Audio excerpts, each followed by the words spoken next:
അജു, നീ ഇവിടെ വന്നിരിക്കുക? ഞങ്ങളെല്ലാരും എത്ര നേരമായിട്ട് നിന്നെ വിളിച്ചോണ്ടിരിക്കുക. ഫോൺ സൈലന്റ് ആയിരുന്നു. ഓക്കെ അല്ലേ നീ? ആ ഓക്കെ ആണല്ലോ. എന്തു പറ്റി? എൻ്റെ ഒരു ഓർമ്മ ശരിയാണെങ്കിൽ എനിക്ക് 5 വയസ്സുള്ളപ്പോൾ എൻ്റെ അച്ഛൻ എന്നെയും എൻ്റെ അമ്മേനെയും എൻ്റെ അമ്മയുടെ വീട്ടിൽ ചെന്നാക്കും. ഈ വിഷുവിനും ക്രിസ്മസിനും ഓണം വെക്കേഷനൊക്കെ കുറച്ച് നാൾ അവിടേക്ക് ഒന്ന് ചില്ല് ചെയ്യാനായിട്ട്. എന്നിട്ട് അച്ഛൻ അവരോടൊക്കെ ഒന്ന് സംസാരിച്ച് തിരിച്ച് പോകാൻ നോക്കും. ഞാൻ വിടൂ. അച്ഛൻ്റെ വണ്ടിയുടെ ശബ്ദം കേൾക്കുമ്പോൾ അലറി ഓടിച്ചെന്നിട്ട് അച്ഛനോട് പറയും, അച്ഛൻ പോകണ്ട, അച്ഛൻ എൻ്റെ ഒപ്പം നിൽക്കച്ചാന്ന്. അച്ഛൻ പറയും, എടാ ഞാൻ ഈ കട വരെ പോവാടാ, പോയിട്ട് വേഗം വരൂടാ. അച്ഛൻ പറ്റിക്കാൻ പറയാമെന്ന് എനിക്കറിയാം. എന്നിട്ട് ഞാൻ അച്ഛനെ അള്ളി പിടിച്ചിരിക്കും. അത്രയ്ക്ക് ഇമോഷണലി അറ്റാച്ച്ഡ് ആയിരുന്നു ഞാനും അച്ഛനും തമ്മിൽ.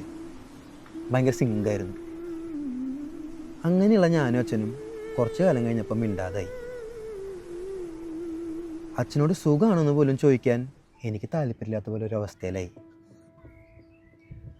അങ്ങനെ ഇരിക്കുമ്പോൾ ഞാൻ അമ്മോട് ചെന്ന് പറയണം, എനിക്ക് UK ഒന്ന് പഠിക്കാൻ പോകണം.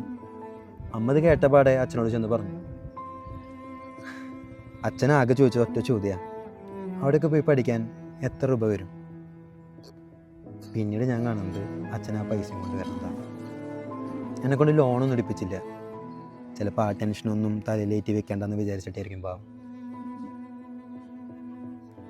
3 മാസം മുന്നേ അച്ഛൻ മരിച്ചു. നിനക്കറിയാലോ. അച്ഛൻ മരിച്ച ദിവസം എനിക്ക് അച്ഛൻ്റെ മുഖത്തേക്ക് നോക്കാനോ ഒന്ന് കരയാനോ പറ്റിയിട്ടില്ല. എൻ്റെ ഉള്ളിൽ ഫുൾ ടെൻഷനായിരുന്നു. ഇനി ഞാനാണല്ലോ അമ്മേനെ അനിയത്തിനൊക്കെ നോക്കണ്ടേ, അവർ കരയാതെ തളരാതൊക്കെ പിടിച്ച് നിൽക്കേണ്ടത് ഞാനാണല്ലോ. എനിക്കെൻ്റെ അച്ഛനെ അത്ര ഇഷ്ടമായിരുന്നു.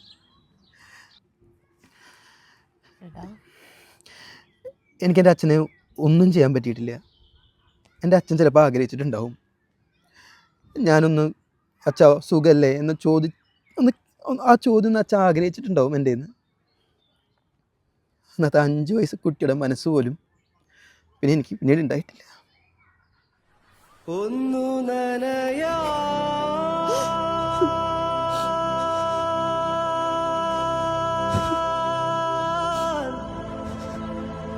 കാത്ത മഴയ വീടേ